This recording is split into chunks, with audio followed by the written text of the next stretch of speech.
Bonjour à tous, on se retrouve pour une nouvelle vidéo sur la chaîne Texama, cette fois-ci pour une review d'un clavier très spécial. Pourquoi? Parce que c'est un clavier mécanique, ça s'entend, low profile, c'est-à-dire qu'il est très fin, sans fil, il n'y a pas de fil ici, et RGB, et ça c'est génial. Donc ce clavier c'est le G915 de Logitech, la version Lightspeed ici, et en gros c'est comme je dis, oui, un clavier mécanique, sans fil, low profile, ce qui est en réalité, il n'existe pas vraiment. Vous avez des claviers sans fil qui existent, même des claviers sans fil RGB mécanique. Vous avez des claviers low profile, donc vraiment fins, mais vous n'avez pas un clavier qui combine tout à la fois. Donc c'est vraiment un clavier très unique pour ceux qui le voudraient.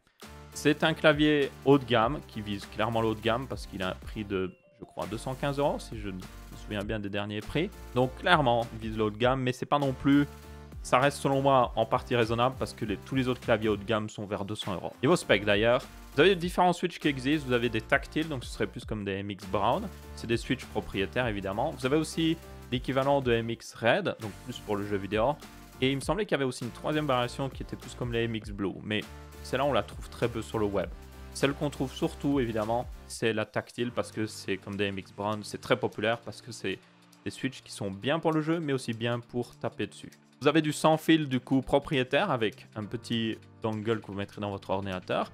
Mais le clavier aussi supporte le Bluetooth. Donc ça c'est assez intéressant parce que ça vous permet de même switcher vers un périphérique Bluetooth juste en appuyant. Et puis re-switcher en appuyant sur une seule touche qui est au-dessus du clavier. Donc vous voyez par exemple ici j'ai le sans fil. Et puis là le Bluetooth et ça switch automatiquement. Ça c'est plutôt cool. Vous avez 5 touches de macro qui sont juste ici.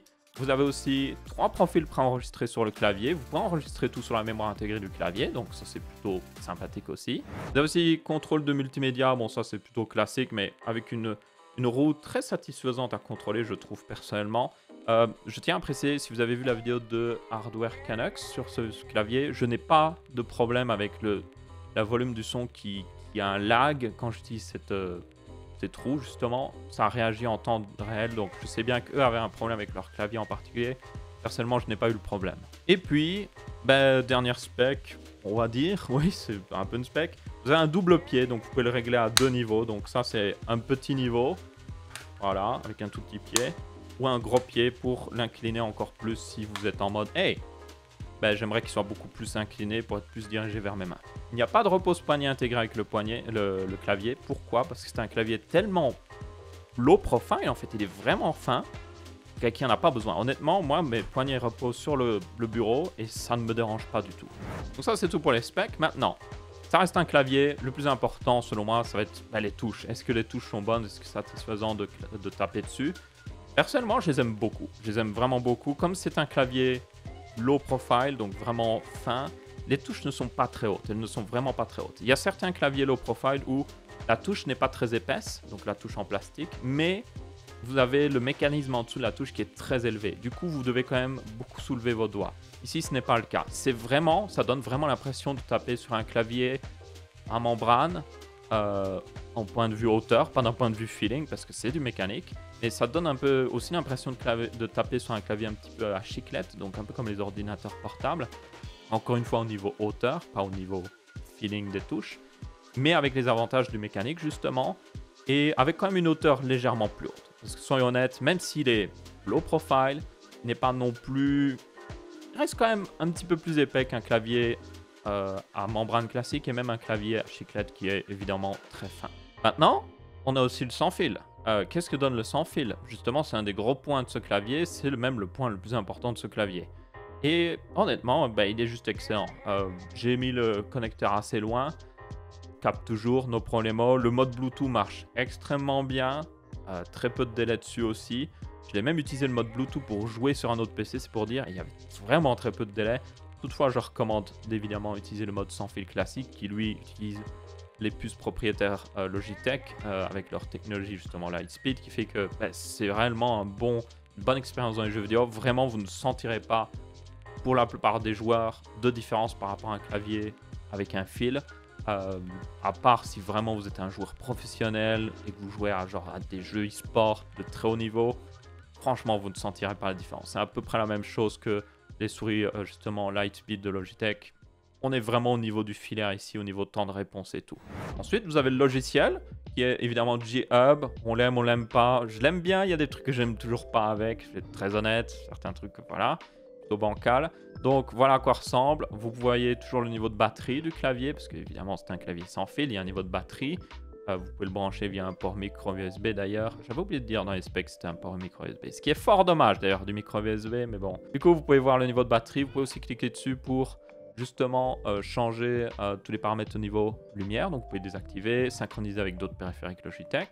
Vous pouvez changer les affectations de chaque touche. Donc si vous êtes en mode, hey, je veux que mes touches fassent ça et qu'elles fassent ça ou qu'elles fassent ça, vous pouvez le faire. Donc vous avez 5 macros évidemment. Vous pouvez faire un petit peu ce que vous voulez avec. Vous pouvez vraiment faire des macros très complexes là-dessus. 3 profils évidemment, donc vous pouvez switcher entre 3, on va dire, niveaux de macros ici, où vous pourriez avoir au final 15 macros avec les 3 profils.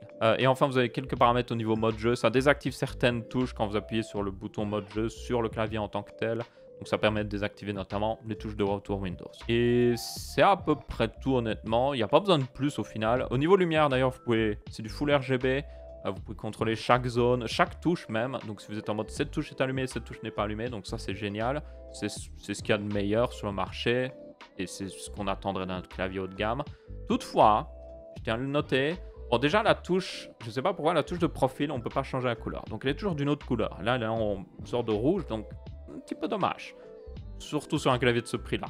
Et enfin, l'autre truc qui est très dommage aussi, selon moi, c'est que et comme c'est un clavier sans fil, ça se ressent au niveau du RGB. Le RGB n'est pas aussi coloré, n'a pas autant de luminosité que sur un clavier classique de Logitech, même en filaire. Et c'est compréhensible parce que le RGB est ce qui consomme le plus d'électricité sur le clavier, en sans fil, c'est pour dire. Mais c'est quand même dommage. C'est surtout dommage quand on branche le clavier en filaire, mais il ne devient pas plus lumineux. Il est toujours à la même luminosité que quand il est en sans fil. Et ça, je trouve ça anormal. Je pense qu'on devrait avoir un niveau de luminosité supérieur quand on est branché en filaire, si on veut vraiment l'utiliser en filaire, avoir justement un meilleur rendu RGB. Toutefois, le rendu RGB est excellent. Il est, selon moi, parmi les meilleurs au niveau des couleurs. Mais juste, ouais, ça manque de luminosité. Sinon, si on regarde un petit peu dans les paramètres aussi de G-Hub, au niveau du G915, on a d'autres petits paramètres en plus, notamment au niveau d'éteindre la luminosité ou de la réduire au bout d'un certain temps pour économiser de la batterie. On voit l'estimation de la batterie. On voit que, oui, l'éclairage prend littéralement 9 dixièmes de la batterie et que le système, donc appuyé sur les touches, prend seulement 1 dixième justement. Donc c'est pour dire. Mais on a quand même une très bonne durée de vie de batterie. Pour dire, moi, sur ce clavier, honnêtement, j'ai tendance à le recharger tous les 3, voire 4 jours des fois. Ça dépend si j'utilise plus. Et bien souvent, ce que je fais, c'est que je le branche quand je vais me coucher. Et du coup, je reviens le lendemain, il est chargé. Nickel, no problème. L'avantage, bon, c'est un port micro USB, mais comme ils utilisent aussi encore du micro USB sur leur souris, je peux utiliser le câble de la souris pour brancher la souris. Mais je peux aussi l'utiliser pour brancher le clavier. Et comme ça, en fait, j'ai un seul câble qui va sur mon bureau et je branche soit la souris quand elle est déchargée, soit le clavier quand il est déchargé.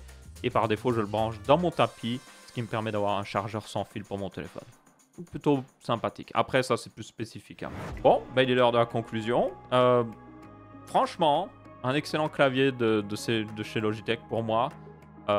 C'est certainement l'un des claviers les plus uniques qui existent et vous n'avez pas vraiment le choix si vous voulez vraiment ce genre de fonctionnalité, hein, sans fil, mécanique, low profile, mais toujours avec un look très sympathique. Il a une finition en aluminium brossé que vous avez dû voir dans les plans. Il est vraiment sympathique, quoi.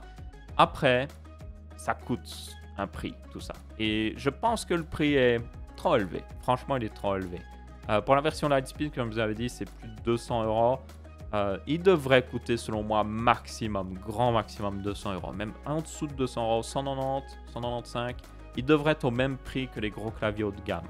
Pourquoi? Parce que c'est un clavier haut de gamme. Et même s'il a des fonctionnalités uniques, il y a d'autres claviers haut de gamme qui existent à ce prix-là qui pourraient intéresser tout autant les gens. Il y en a aussi qui ont des câbles qui peuvent se débrancher, qui donneraient l'avantage d'un clavier sans fil. Parce que moi, le grand avantage ici, c'est que je peux le prendre, l'enlever, nettoyer mon bureau, le nettoyer aussi très facilement parce qu'il n'y a pas un câble que je dois aller débrancher derrière ou autre chose. C'est ça le grand avantage selon moi, surtout du sans fil. J'ai pas un câble qui me gêne, quoi.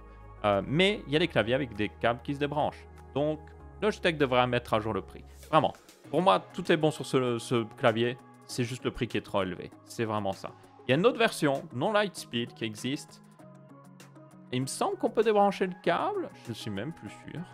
Mais elle coûte quand même relativement cher, selon moi aussi, encore une fois. Et on perd l'avantage du sans fil.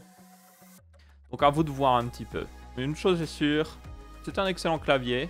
Je tiens à préciser que c'est Logitech qui m'avait envoyé l'exemplaire de test, mais ce n'est pas une vidéo sponsorisée. Je vous mettrai, si vous êtes intéressé, un lien dans la description vers la page Amazon. C'est un lien Amazon Affiliate. Ça me soutient directement moi. Ce n'est pas un lien que m'a demandé Logitech ou autre chose. Je tiens à le préciser encore une fois. Donc si vous voulez soutenir la chaîne, faites comme vous voulez. Et sinon, je vous mettrai peut-être éventuellement aussi d'autres alternatives similaires au niveau du fait qu'il n'y a pas de câble qui nous gêne. Peut-être des claviers qui se débranchent. Si j'en trouve sur Amazon en vente, en tout cas, on verra bien. Dans tout le cas, ouais.